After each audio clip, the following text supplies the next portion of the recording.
ಅವಳು ಎಷ್ಟು ಮೆಚ್ಯೂರ್ಡ್ ಮಗು ಅಂದರೆ ನಾನು ಅದನ್ನು ಎಕ್ಸ್ಪ್ಲೈನ್ ಮಾಡೋಕ್ಕೆ ಸಾಧ್ಯ ಇಲ್ಲ. ಟಚ್ ಅವಳು ಹಾಗೇ ಬಾಳಲಿ. ಆಮೇಲೆ ಅವಳು ಹೇಳೋಳು, ಅಜ್ಜಿ ಆವಾಗ ಅಳ್ತಾಳೆ, ಅಳ್ಬೇಡಿ, ಅವ್ರ ಆತ್ಮಕ್ಕೆ ಕಷ್ಟ ಆಗತ್ತೆ. ಅವ್ರಿಗಿಲ್ಲಿ ಏನೂ ಸರಿ ಇರಲಿಲ್ಲ, ಅವ್ರಿಗೆ ಕೆಲಸ ಇರಲಿಲ್ಲ, ಅವ್ರ ಟ್ಯಾಲೆಂಟ್ಗೆ ಒಂದು ಯಾರು ಬೆಲೆ ಕೊಟ್ಟಿರಲಿಲ್ಲ.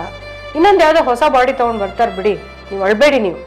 ನಿಮಗೆ ಗೊತ್ತಿಲ್ಲ ನನ್ನನ್ನು ಯಾವ್ಯಾವ ರೀತಿಲೆಲ್ಲ ನನಗೆ ಮಾನಸಿಕವಾಗಿ ಟಾರ್ಚರ್ ಆಗಿದೆ ಅಂದರೆ, ಕೊಲ್ಲೂರಮ್ಮನ ಫೋಟೋ ಇತ್ತು ನನ್ನ ಹತ್ರ, ಅದು ಕೂತ್ಕೊಂಡು ಪ್ರಾರ್ಥನೆ ಮಾಡೋದು, ಅವಳ ಜೊತೆಗೆ ಮಾತಾಡೋದು. ಹೀಗೆ ನಾನು 4 ಮನೆ ಮುಸುರೆ ತಿಕ್ಕಿ ಆದರೂ ಬದುಕ್ತೀನಿ, ಏನಾರು ಮಾಡ್ತೀನಿ, ಬಟ್ ನನ್ನ ಕಣ್ಣಲ್ಲಿ ನೀರು ಬರ್ಸ್ಬೇಡ, ನೀನು ನನ್ನ ಜೊತೆಗಿರು.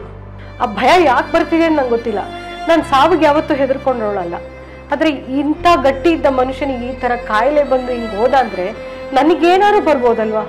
ಅಷ್ಟು ಸಾಲ ನಾ ಮಗು ಜವಾಬ್ದಾರಿ ಮೇಲೆ ಹಾಕ್ಬಿಟ್ಟು ಹೋಗ್ತೀನಿ, ಆ ವಯಸ್ಸಾದ ಮುದುಕಿ ಮೇಲೆ. ಅವ್ರಿಗೆ ಕಕ್ಕ ಬಿಕ್ಕಿ ಆಗ್ತಾರೆ. ನನಗೆ ಭಯ ಆಗ್ತಿದೆ, ನನಗೆ ಭಯ ನೀನೇ ಕಾಪಾಡು ಅಂತ.